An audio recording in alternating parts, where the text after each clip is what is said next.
Então, eu tenho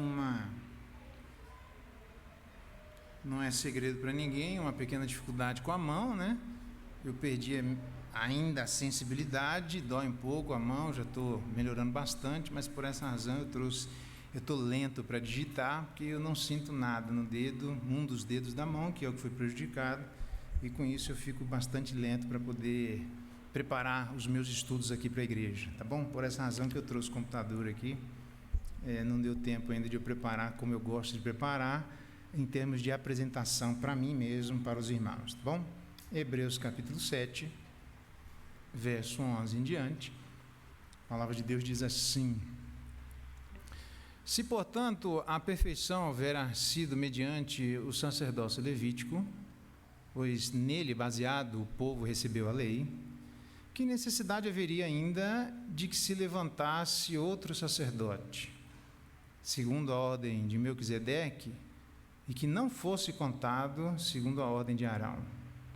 Pois quando se muda o sacerdócio, necessariamente há também mudança da lei. Porque aquele de quem são ditas estas coisas pertence a outra tribo, da qual ninguém prestou serviço ao altar. Pois é evidente que nosso Senhor procedeu de Judá, tribo a qual Moisés nunca atribuiu sacerdotes. E isto é ainda muito mais evidente quando, à semelhança de Melquisedeque, se levanta outro sacerdote, constituído não conforme a lei do mandamento carnal, mas segundo o poder de vida indissolúvel. Então, está tendo microfonia aqui, não está? Não sei se eu estou... Verso 17. Porquanto se testifica, tu és sacerdote para sempre, segundo a ordem de Melquisedeque. Portanto, por um lado se revoga a anterior ordenança por causa de sua fraqueza e inutilidade, pois a lei nunca aperfeiçoou coisa alguma. E, por outro lado, se introduz esperança superior, pela qual nos chegamos a Deus. E visto que não é sem prestar juramento, porque aqueles sem juramento são feitos sacerdotes, mas este com juramento, por aquele que lhe disse: o Senhor jurou e não se arrependerá, tu és sacerdote para sempre.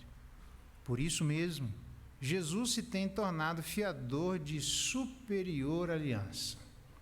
Ora, aqueles que são feitos sacerdotes em maior número, porque são impedidos pela morte de continuar, este, no entanto, porque continua para sempre, tem o seu sacerdócio imutável. Por isso também pode salvar totalmente os que por ele se chegam a Deus, vivendo sempre para interceder por eles. Com efeito, nos convinha um sumo sacerdote como este, santo, inculpável, sem mácula, separado dos pecadores e feito mais alto do que os céus, que não tem necessidade, como os sumos sacerdotes, de oferecer todos os dias sacrifícios, primeiro por seus próprios pecados, depois pelos do povo, porque fez isso uma vez por todas quando a si mesmo se ofereceu. Porque a lei constitui sumos sacerdotes a homens sujeitos à fraqueza, mas a palavra do juramento, que foi posterior à lei, constitui o Filho perfeito para sempre. Até aqui a leitura da palavra de Deus. Louvado seja Deus pela sua palavra. Vamos orar mais uma vez? Pai, nos dá graça, muito obrigado por nos trazer tão grandiosa esperança e aliança, que isso nos fortaleça e nos traga o fundamento de que necessitamos, para, à luz deles, nós superarmos as dificuldades que, eventualmente, em graus diferentes, cada um de nós nos encontrarmos. Nos ajuda nesse sentido a solidificarmos esse fundamento, é a nossa oração e clamor nessa noite, em nome de Jesus. Amém. Jesus, esperança e aliança superior. Uma vez ouvi uma história de Napoleão Bonaparte, quando ele, sozinho, junto com o seu escravo, foi questionado por este, dizendo assim: se você tivesse que citar ou se esmerar agora no fim da sua vida em alguém, um líder, quem é que seria o grande líder para você? E ele teria dito assim: a Jesus Cristo. O escravo inquieto perguntou a ele: por quê? E ele teria respondido: porque por mim nenhum dos meus discípulos morreria. Por Jesus, todos os discípulos dele morreriam por ele. Eu acho que ele acertou, mas certamente a razão de Jesus Cristo ser bem maior do que ele, já que ele fala no texto em que nós acabamos de ler, no verso 19, uma esperança superior, e no verso 22, uma aliança superior. Jesus, então, é tanto uma esperança quanto uma aliança superior. Napoleão estava certo, mas faltou alguma coisa. E essa coisa que está faltando, exatamente o autor aos Hebreus está tentando trazer à vida destes irmãos para ajudá-los, aqueles crentes perseguidos, a terem fundamento para passarem pela perseguição, mas aqueles crentes equivocados, para evitarem os prejuízos deste eventual equívoco. Na verdade, Jesus Cristo, como é superior, não só trazendo uma esperança e uma aliança, o texto talvez traga alguma dificuldade a nós, em primeiro lugar, porque ele traz uma comparação entre a antiga aliança e a nova aliança, já que aqui está vivendo um momento de transição.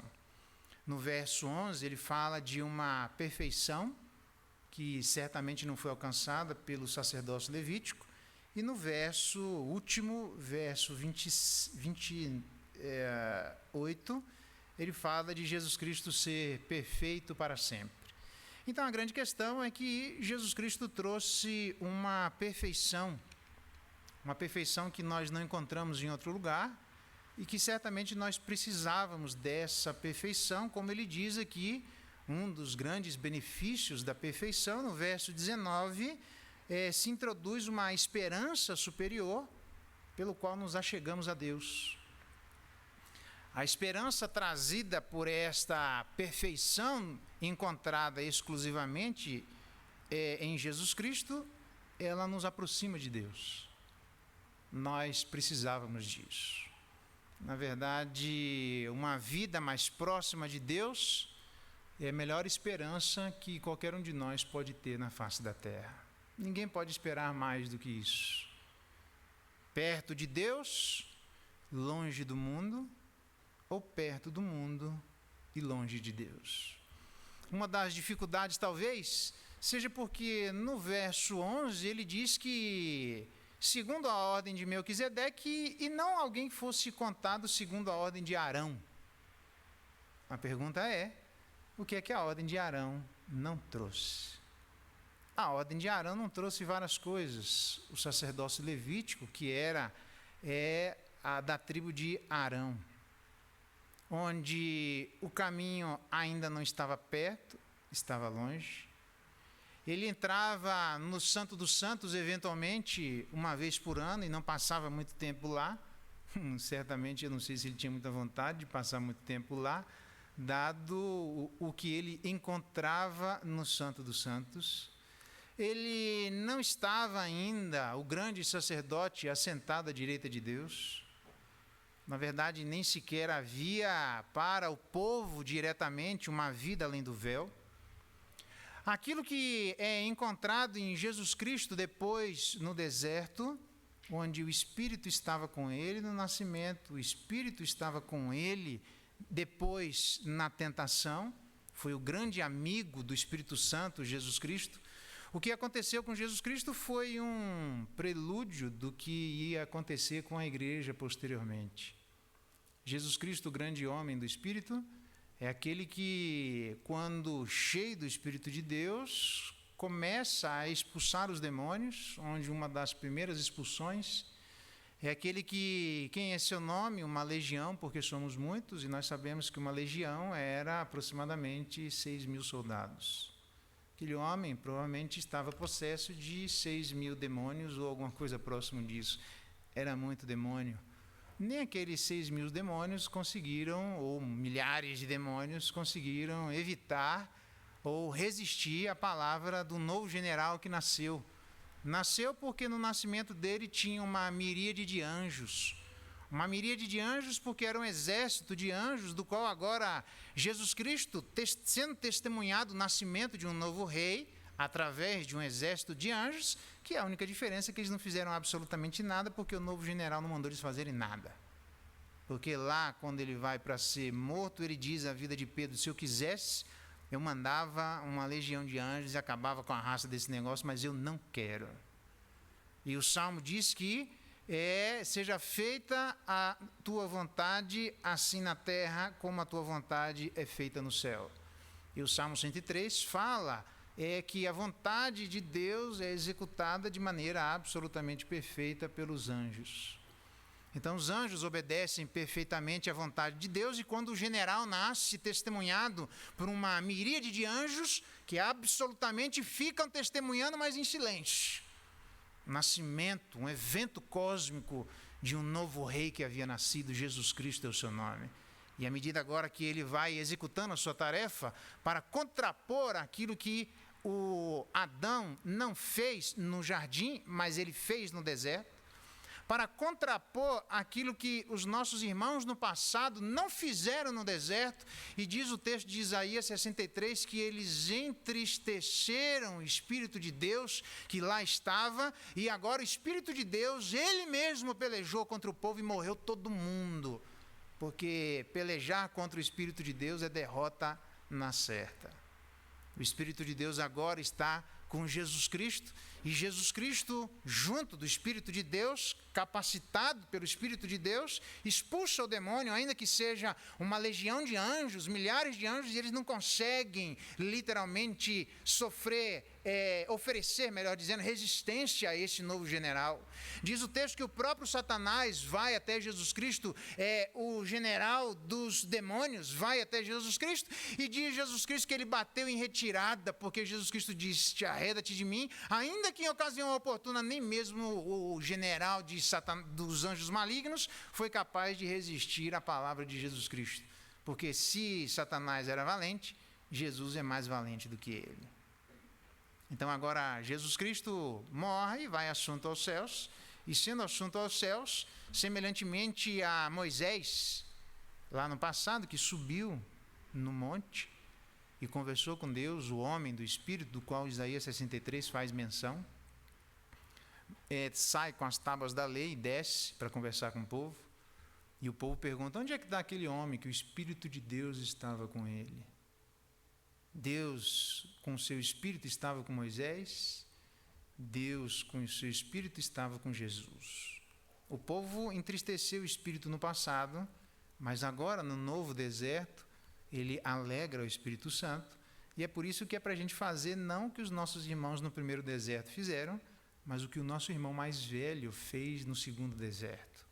É por isso que agora ele é assunto aos céus, e quando ele chega lá, ele também não é só o Pentecoste, uma reversão de Babel, mas o Pentecoste é aquilo que foi preanunciado em Moisés. Haverá dias em que eu mandarei o Espírito de Deus e lhes inscreverei na mente e no coração as minhas palavras, não mais em tábuas de pedra. E agora, quando Jesus chega à direita de Deus Pai Todo-Poderoso, o outro sacerdote, ele literalmente manda o Espírito de Deus, como Moisés, agora não com as tábuas da lei, a palavra de Deus nas tábuas da lei, mas a palavra de Deus nas mentes e nos corações. Por isso Jesus é esse novo Moisés. Então o Espírito de Deus que esteve com Jesus, agora é o Espírito de Deus que está com a igreja. E pelas orientações de Paulo, o grande homem do Novo Testamento, que foi ensinado por Jesus, e ele disse: o que da minha parte de Jesus Cristo eu recebi, eu vou entregar a vocês. Depois de uma grande faculdade que ele teve com Jesus Cristo, Paulo diz assim: não entristeçais o Espírito de Deus. Você acha mesmo que o nosso grande problema somos nós? Você acha mesmo que o nosso grande problema é Satanás? Irmão, o nosso grande problema é o Espírito Santo. O problema ou solução? Porque se nós quisermos andar perto do mundo, a gente vai ter que lutar contra o Espírito Santo. Todos aqueles que tentaram morreram. Se nós quisermos andar perto de Deus, nós precisaremos ter o Espírito Santo como nosso amigo. Jesus ensinou isso. E Jesus, quando ele veio e andou conosco e foi o homem do Espírito, ele mostrou: façam como eu fiz. Do mesmo jeito que eu andei cheio do Espírito de Deus, vocês também devem andar cheio do Espírito de Deus. Então, as orientações, depois de Jesus Cristo ter sido assunto aos céus, em vez de nós entristecermos o Espírito de Deus, está lá Paulo orientando a igreja, aos Éfesos: enchei-vos do Espírito, ou sede continuamente enchidos do Espírito Santo de Deus. Porque se nós formos cheios do Espírito Santo de Deus, como Jesus Cristo foi, nós venceremos como Jesus Cristo venceu. A nós mesmos, ao mundo e as hostes malignas. Então, isso aqui, certamente, a ordem de Arão não podia oferecer. Por isso que diz que não podia ser alguém contado segundo a ordem de Arão. Estava faltando o Espírito de Deus, o amigo de Jesus, ser enviado, como aconteceu no Pentecoste, para demonstrar que o Espírito de Deus faria com aqueles o que fez com Jesus, se aqueles andassem com ele, como Jesus também andou. Na verdade, os dons foram dados pela igreja, pelo próprio Jesus. Como diz Paulo aos Efésios: aquele que desceu foi o mesmo que subiu, e aquele que subiu está na direita de Deus Pai, ele mesmo concedeu dons aos homens. O Espírito de Deus, nós aprendemos lá, é ele quem distribui segundo a sua própria vontade, mas a Bíblia também ensina que os dons também foram dados por intermédio e enviados por Jesus Cristo. O véu não havia sido rasgado de cima a baixo. O ministério de Arão era absolutamente incapaz de dar essas coisas que única e exclusivamente o ministério de Jesus, ou outro sacerdote, que é dito no verso 15, à semelhança de Melquisedeque se levanta um outro sacerdote, ou como diz mais adiante, peraí, deixa eu só... tá vendo? Meu dedinho aqui faz falta, meu dedo. Como ele diz, em 2 lugares, eu vou achar outro lugar, daqui a pouco eu acho, onde ele fala sobre o outro sacerdote. Há 2 lugares onde ele fala sobre o sacerdócio. Só um minuto.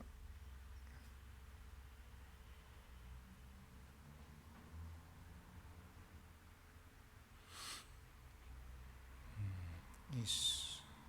No verso 11 e no verso 15, exatamente. No verso 11 está aqui, que necessidade haveria ainda que se levantasse outro sacerdote, no verso 11, e no verso 15, a semelhança de Melquisedeque, se levantasse outro sacerdote. Então, o que nós temos é Arão sendo substituído por alguém semelhante a Melquisedeque. Melquisedeque, que é também um prelúdio daquele que haveria de vir, alguém eterno, sem começo de dias e sem fim. A gente sabe que toda metáfora na Bíblia, quando comparada a Deus, ela tem suas limitações.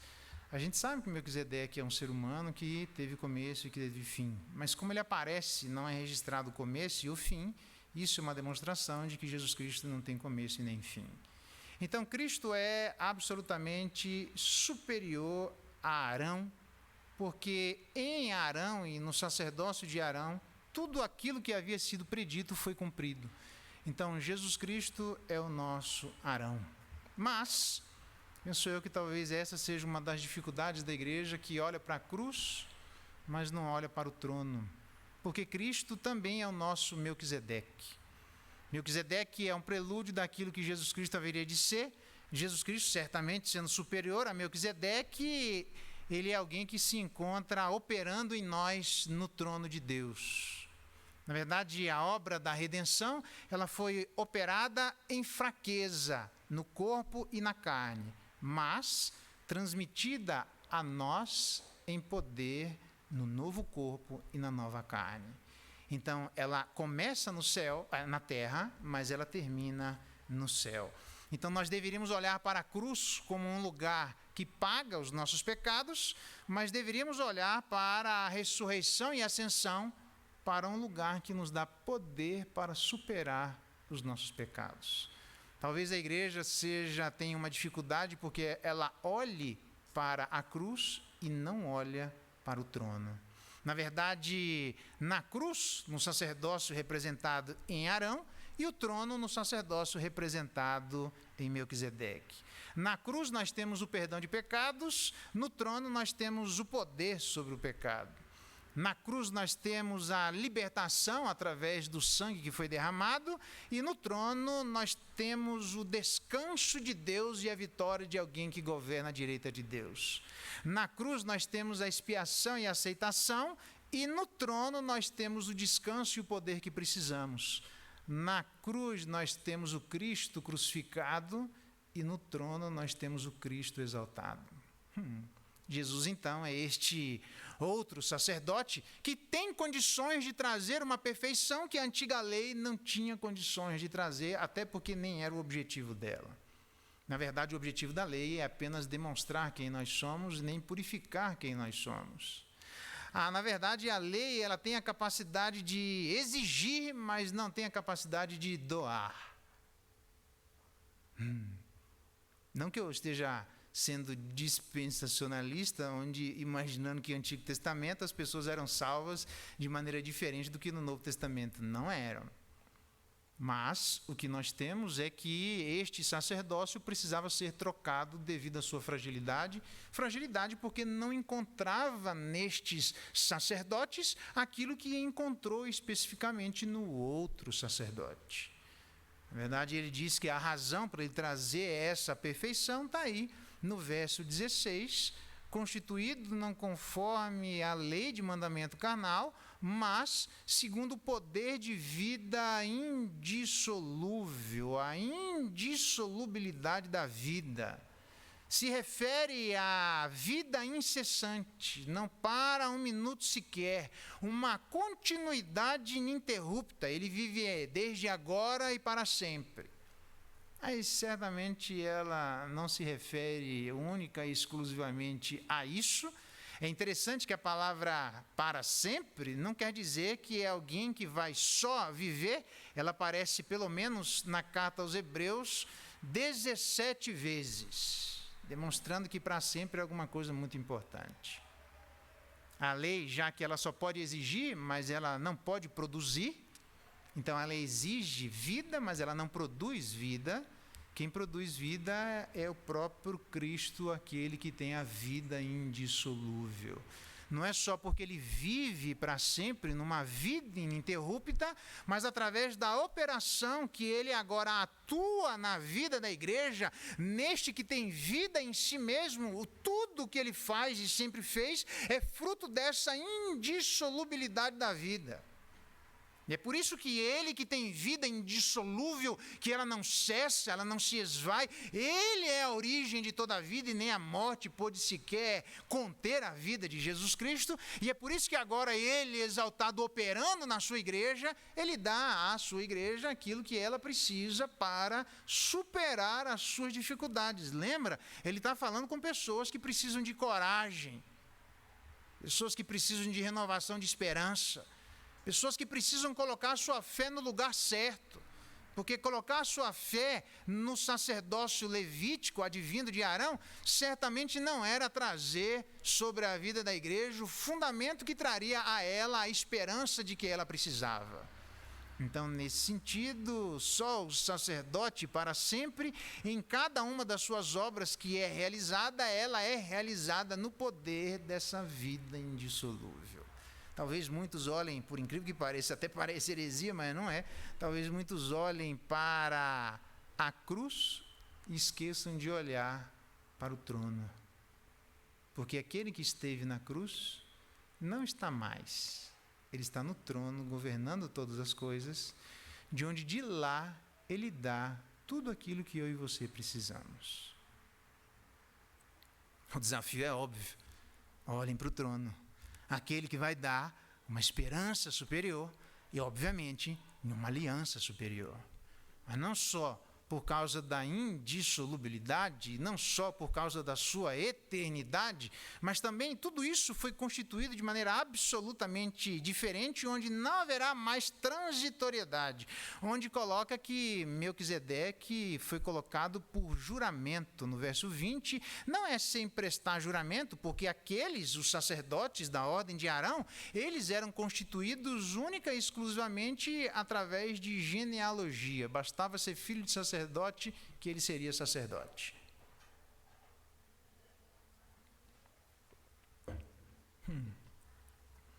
Não havia nada mais a não ser que os novos sacerdotes eram ungidos na ponta da orelha e na ponta do pé. Por que será, né? Talvez para não demonstrarem aquilo que eles deveriam tocar e aquilo que eles deveriam andar. Mas o novo sacerdote, então não havia juramento, não havia um momento especial. Mas esse novo sacerdote, lá no Salmo de número 110, que é de onde ele está fazendo a citação, ele diz, este é com juramento, e eu não vou me arrepender. O próprio Pai, não há mais ninguém superior a não ser Deus jurar por si mesmo. Não tem mais ninguém acima de Deus. Então ele diz, eu juro por mim mesmo. Há algumas revelações são mais ou menos assim, né? Eis que te falo por mim mesmo. Deveria ser assim, não dizer que Deus falou, porque na verdade tem muita gente que quer falar em nome de Deus, quando Deus não está falando nada em nome de muita gente.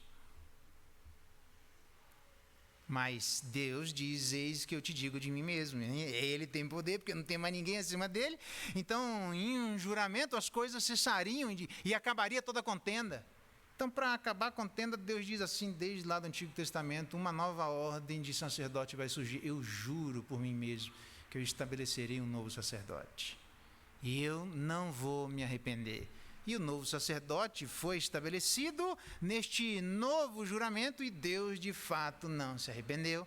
E todos aqueles que colocarem a sua confiança e o seu coração nele, ainda que morram, não serão envergonhados. Vale a pena nós colocarmos a nossa vida, a nossa esperança, a nossa expectativa diante do novo sacerdote, um outro sacerdote até semelhante a Melquisedeque, mas muito superior a Melquisedeque, porque Melquisedeque apenas apontava para aquele que haveria de vir, mas aquele que veio certamente tem em si aquilo que Melquisedeque não tinha em si: vida indissolúvel, indissolubilidade da vida, um novo juramento.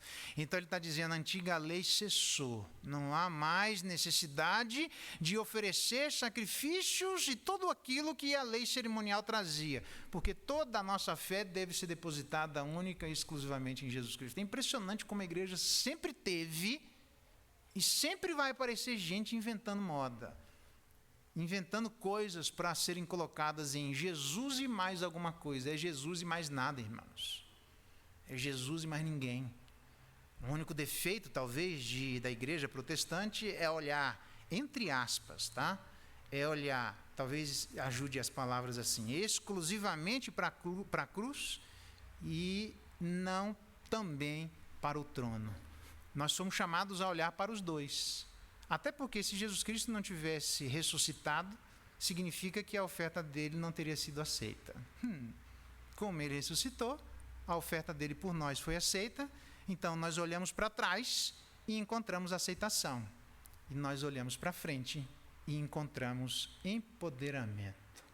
Você quer encontrar empoderamento? Olhe para Jesus. Só ele pode dar aquilo que a cruz, que apontava o perdão dos nossos pecados, não pode. Porque se foi aceito aquela crucificação, significa que agora à direita de Deus Pai, veja o que é que ele diz, entre outras coisas, ele não só tem a indissolubilidade da vida, não só ele tem esse juramento para sempre, não há mais transitoriedade, mas ele diz lá no verso 25, graças a essa superior aliança, onde é uma aliança melhor do que a aliança antiga por estas razões, ele diz no verso 25, por esta razão também pode salvar totalmente os que por ele se achegam a Deus. A pergunta é, essa plenitude de salvação que nós encontramos em Jesus Cristo se refere ao quê? O que é salvar alguém totalmente? Na verdade, totalmente se refere a duas coisas. A primeira delas, a permanentemente ou para sempre, alguma ideia de tempo, ininterruptamente. Nunca mais nós perderemos qualquer coisa. Mas também se refere a graus. A graus do ponto de vista de quantidade de áreas da nossa vida. Aqui é bem interessante, porque é aqui que o aconselhamento bíblico vai entrar em várias questões, como, por exemplo, aquelas coisas, entre aspas, ditas de dupla personalidade, ou que as pessoas dizem atualmente de múltiplas personalidades, ou até o que alguém diz de bipolaridade, um monte de coisa que é absolutamente questionável. Então, mas são áreas da nossa vida e não pessoas diferentes. Nós somos totalmente, em várias áreas da nossa vida, contaminados. Quaisquer que sejam as áreas da nossa vida. É óbvio que isso aqui é uma total negação daquilo que é a teologia católico-romana proposta por Aristóteles, onde Tomás de Aquino tentou fazer uma junção do pensamento aristotélico, que era dizer que o pecado atingiu várias áreas da nossa vida, menos a nossa mente.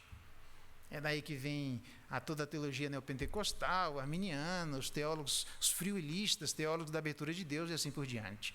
Então, isso é uma negação. Todas as áreas da nossa vida foram absolutamente afetadas. Não há nenhum texto que diga que há alguma área da nossa vida que não tenha sido afetada.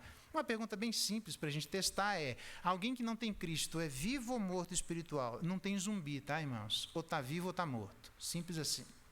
A gente fica tentando inventar uma terceira categoria justamente por causa dessa influência. Não existe. Ou está vivo ou está morto. Estamos nós mortos nos nossos delitos e pecados, Ele nos deu vida. Então, se nós estamos em Cristo, nós temos vida. Se nós não estamos em Cristo, estamos mortos. Se nós temos em Cristo um novo, outro sacerdote, segundo a ordem de Melquisedeque, ele tem a capacidade agora de fazer o quê? De atingir as várias áreas da nossa vida. Por exemplo, parábolas como a parábola do fermento, onde uma mulher pegou um pouco de fermento e escondeu numa quantidade, 3 quantidades de massa, até ficar tudo levedado, todas as áreas contaminadas. Por isso que Paulo vai dizer: cuidado que as más conversações corrompem os bons costumes. Ou na nossa linguagem, uma laranja podre afeta todo mundo. Você pega lá um saco de laranja, se tiver uma podre, você sente de longe o cheiro, porque contamina tudo. Então, todas as áreas da nossa vida foram contaminadas. Entretanto, existe uma discordância, não vou nem entrar nela aqui, mas uma concordância e discordância de que em qual grau de afetação isso trouxe. Se nas diversas áreas da nossa vida nós somos afetados um pouco ou totalmente, ok? Completamente. Então, entre gente boa, a discordância está só aqui e não aqui. Todos nós, protestantes, concordamos que todas as áreas da nossa vida foram afetadas. A única discordância que está é em que grau isso se determina. Como é que a gente sabe? É só andar que a gente vai ver. Como eu aprendi nas minhas andanças por aí, quando eu estava de Marte indo para Plutão, literalmente eu aprendi quando alguém falou que alguém foi enfeitiçado, a gente só não sabe o conteúdo do feitiço. É assim? A gente vai saber o tamanho do comprometimento da alma e do coração das pessoas andando com elas. Mas Jesus Cristo, então, pode salvar em grau nas áreas e em grau completamente. Por isso é que Ele pode salvar totalmente a vida de alguém. Tem uma expressão que talvez nos ajude, eu já estou encerrando, que nos ajude a talvez pensar um pouco melhor sobre este salvar totalmente. Ensinava Jesus no sábado, numa das sinagogas. Veio ali uma mulher possessa de espírito de enfermidade. Havia já 18 anos. Eu fiquei uma semana, 10 dias, eu acho, com a mão assim, e estou fazendo fisioterapia até hoje, e perguntei: mas 10 dias faz isso? Tem gente que em 10 dias na UTI não consegue nem andar de volta. 18 anos encurvada, eu imagino que haja fisioterapia para poder voltar. Andava ela encurvada sem de modo algum poder endireitar-se. Veja que interessante. Vendo Jesus, chamou aquela mulher, o homem do espírito, e lhe disse: mulher, está livre da tua enfermidade. E impondo-lhes as mãos, ela imediatamente se endireitou completamente e dava glórias a Deus. Uma mulher, então, possessa de espírito imundo, literalmente trouxe um encurvamento que Jesus Cristo trouxe a possibilidade, livre daquela enfermidade, de se endireitar perfeitamente, para sempre e totalmente. Por isso é que Jesus Cristo pode salvar totalmente. Ele faz com que cada um de nós que andávamos encurvados pelo pecado, agora possamos andar endireitados e eretos. Ele nos dá essa possibilidade. É por isso que ele que desceu foi o mesmo que subiu, e tendo mandado, o Espírito deu dons aos homens, para que através dos dons na vida da igreja, a igreja possa andar na medida da estatura da plenitude de Jesus Cristo. Nós andaremos tão eretos quanto Jesus Cristo anda ereto, se a igreja exercer os dons que o próprio Jesus Cristo deu à vida da igreja. O que significa dizer que para que nós andemos a cada dia mais eretos, nós precisamos respeitar o limite da esfera de atuação de Deus. E o limite da esfera da atuação de Deus é o limite dos dons que Deus deu à vida da igreja, para que não mais sejamos agitados de um lado do outro com todo o vento de doutrina, fazendo com que os ventos de doutrinas possam encurvar a nossa alma. Tem que ter respeito na igreja pelos dons que o próprio Jesus Cristo, o homem do Espírito, quando esteve à direita de Deus, manda à vida da igreja, para que ele diz: endireita-te, como ele disse àquela mulher. O problema é que tem gente que quer andar de pé, mas com o nariz empinado. Só anda de pé quem pode abaixar diante do exercício dos dons que Deus dá à vida da sua igreja. Porque antes de ele ficar de pé, ele se ajoelhou, ele se humilhou. E sabe qual é o problema, às vezes, da igreja? Ela quer a exaltação antes da humilhação. Isso é difícil, irmãos. Difícil quando alguém diz assim: irmão, faz assim. Não, mas não faz assim, irmão. Veja bem, mas é desse jeito. E parece um galo empinado. Então, não há espaço para isso dentro da igreja. Sabe como os nossos filhos a gente faz? Ele fica empinando assim, parece um pavão empinado. Abaixa Cristo, por que você está fazendo assim? Você está querendo, o pai e a mãe falam mais ou menos assim: você está querendo me ensinar a fazer o bolo, quando eu já venho fazendo a digestão do bolo que eu já fiz? Para cima de Moá, vinde após mim. Irmãos, a gente vem depois de Jesus Cristo. E Jesus Cristo fala por intermédio daqueles dons que ele deu à vida da igreja. E eu não corro da raia, não, entre eles o do pastor. Então, você quer ouvir? Eu já preguei sobre isso. Você quer ouvir o seu pastor? Ouça o seu pastor. Eita, né? Você está achando que é fácil? Eu que falo errado? Porque lá no Antigo Testamento o camarada diz: levanta. E ele levantou e diz: corrige o povo de Israel. E ele corrigiu, e diz o texto no Antigo Testamento: agora você vai apanhar porque eu não mandei corrigir desse jeito. Quer ficar no meu lugar? Você pode vir, desde que você acerte com Cristo, que ele vai lhe chamar do jeito que você acha que ele tem que lhe chamar. Deus concedeu dons à igreja, irmãos. A igreja hoje funciona com dons. E a gente tem que aprender a ouvir a voz de Deus através dos dons que ele sabiamente distribuiu à igreja quando ele estava à direita de Deus Pai. Porque ele governa a igreja por esses dons. Veja que interessante. E diz o texto sagrado. Então, não existe, preste bem atenção, existe e não existe. Eu vou usar as duas coisas. Não existe isso, acho que fica melhor. Não existe só obras imediatas. Tem gente que gosta de orar dizendo: Deus, faz em mim, vem Espírito Santo, Pai, vai tocar direto. E aí o camarada quer andar como um eremita cristão onde ele não precisa de mais ninguém. Então, isso não existe. Infelizmente ou felizmente, se você conversa isso com ele, a gente vai precisar da igreja. Aí tem livros agora dizendo: dê uma oportunidade à igreja, dê uma segunda chance à igreja. Para quê? Porque Deus governa atualmente pela igreja. Ele resolveu assim. Se você quer discutir, conversa com ele. Não sei por que exatamente. Eu só sei que ele faz desse jeito. E diz o texto, então, que do jeito que ele faz, verso 25, para salvar totalmente, não só em áreas, mas em grau, agora há uma esperança superior.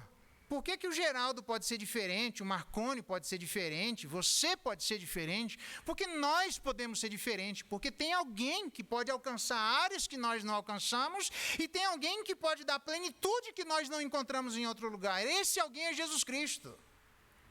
Então ele diz: pode salvar totalmente em área e grau os que por ele se chegam a Deus. O papel de um sacerdote é aproximar as pessoas de Deus. Em Cristo, o véu foi rasgado de cima a baixo, ele senta à direita de Deus, de onde ele governa todas as coisas. Ele pode nos aproximar de Deus, o nosso Deus e Pai. Então ele diz, vivendo sempre para interceder por eles. E não é só o autor aos Hebreus que diz isso. Quem os condenará? É Cristo Jesus quem morreu, ou antes quem ressuscitou, o qual está à direita de Deus e também intercede por nós.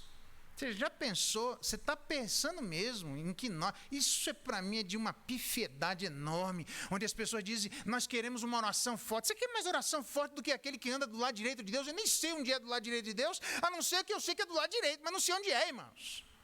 Ninguém chega do lado direito, ninguém tem esse poder. Lá em Apocalipse capítulo 5, todo mundo chorava. Não tinha ninguém na face da terra, não tinha ninguém acima da terra, não tinha ninguém abaixo da terra. Ninguém, só chorava porque ninguém podia abrir o livro da vida até que se levantam e dá aqui porque eu tenho condição de abrir esse livro. Jesus está à direita de Deus Pai. Ele intercede continuamente. Você está procurando alguém para poder ter uma oração forte. Jesus tem essa oração, irmãos. O problema é que a gente olha para a cruz e não olha para o trono. Se a gente quer poder, tem que aprender a respeitar a obra por inteiro. Jesus morreu, ressuscitou, está à direita de Deus Pai, onde ele governa todas as coisas por intermédio da igreja. Aí a gente fala baixinho, que é para ninguém ouvir. Ele resolveu fazer isso. Ele governa pela igreja. Não é estranho que a igreja, Deus governe pelo conselho da igreja? Eu ouço algumas coisas assim que eu desconsidero a ignorância. Como é que Deus pode governar pelo conselho da igreja? Eu também faço a mesma pergunta. Eu só sei que pelo Espírito dele, que andou com ele, anda com a gente. Como é que ele vai governar pelas estruturas da igreja? Se a gente for amigo do Espírito, irmãos, essa é a solução. Se a gente andar próximo do Espírito de Deus e respeitar o jeito de Deus governar o seu povo. Porque Jesus Cristo está exatamente nesse momento intercedendo por nós. Você quer coisa mais confortante do que essa? Por isso Jesus Cristo é alguém que eu coloquei que nos traz uma esperança, e uma aliança superior. Por quê?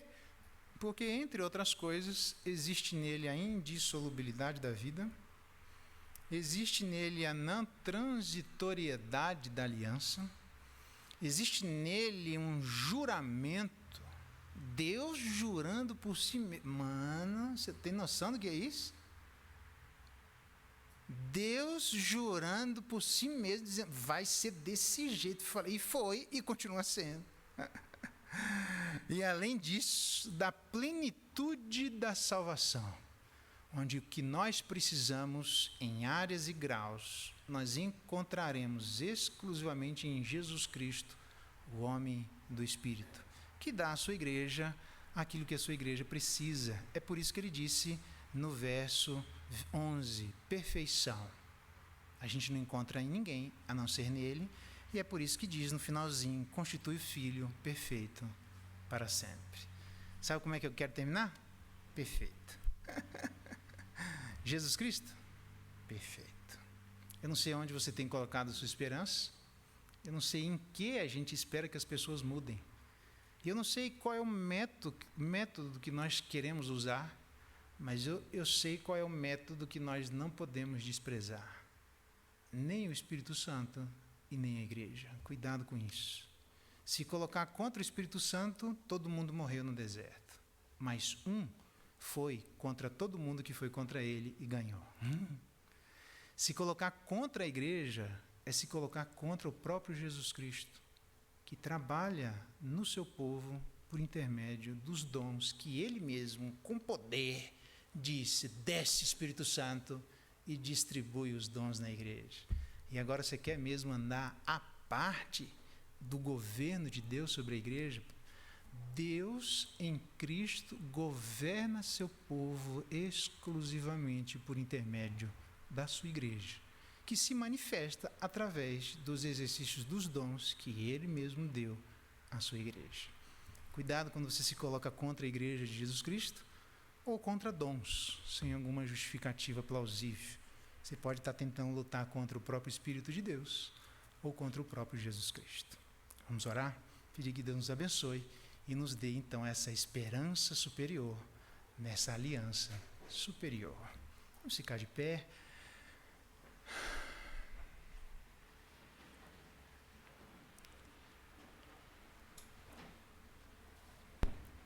Deus, em nome de Jesus, nós queremos agradecer. Obrigado, Pai. O Senhor tem sido bom. Obrigado, porque o Senhor nos dá aquilo que necessitamos para ter esperança em meio a tanta desesperança. Mas também o Senhor nos dá o fundamento necessário de uma ordem que ficou para trás e que foi substituída, uma aliança superior. Cara, nós temos esperança maravilhosa, uma aliança em Cristo maravilhosa. Despede-nos na Tua paz, ó Deus, e nos ajuda a aprendermos que, à luz dessa nova esperança, por N razões, nós conseguimos a perfeição, sermos salvos completamente. Deus, nós necessitamos tanto disso. Ouve as nossas orações, ó Deus, e se existe alguém aqui com dificuldades, que as suas orações, ó Pai, ó Cristo, sejam atendidas e que o Senhor trabalhe nessa igreja. Vamos falar de nós, que o Senhor trabalhe em cada coração. Obrigado, Deus, porque o Senhor governa a igreja através dos dons. Dá-nos respeito pelo seu governo no meio da igreja. Dá-nos sensibilidade para entendermos a Tua mão sobre o Teu povo, de maneira santa, de maneira sábia. O Senhor distribuiu dons para que a igreja não fique mais encurvada, ela seja ensinada e ela fique agora ereta, como aquela mulher de 18 anos, mas quando encontrou com Cristo, ela se endireitou.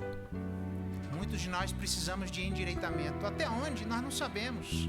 Qual é a medida da estatura da plenitude de Cristo? Nós não sabemos, mas nós queremos. Então nos dá pessoas dóceis, nos faz humildes, a ponto de sermos escaváveis, de sermos corrigidos, diferentemente do que diz Eclesiastes, ó Deus, de alguém que se coloca num lugar que não se deixa mais exortar. Nós não queremos esse lugar. Muito obrigado, Jesus, essa esperança muito superior, nessa aliança muito superior. Despede-nos na Tua paz, guarda-nos, para que sejamos a cada dia mais um povo ereto, um povo reto, endireitado pelo Senhor. É a nossa oração em nome de Jesus, a nossa esperança maior. E agora, irmãos, que a graça de nosso Senhor Jesus Cristo, o amor de Deus, nosso eterno Pai, a comunhão, a consolação e a bênção do Espírito de Deus, assim como esteve com Jesus, estejam com vocês, irmãos, e sobre todo o povo de Deus espalhado pela face da terra, hoje, pelos séculos dos séculos. Amém.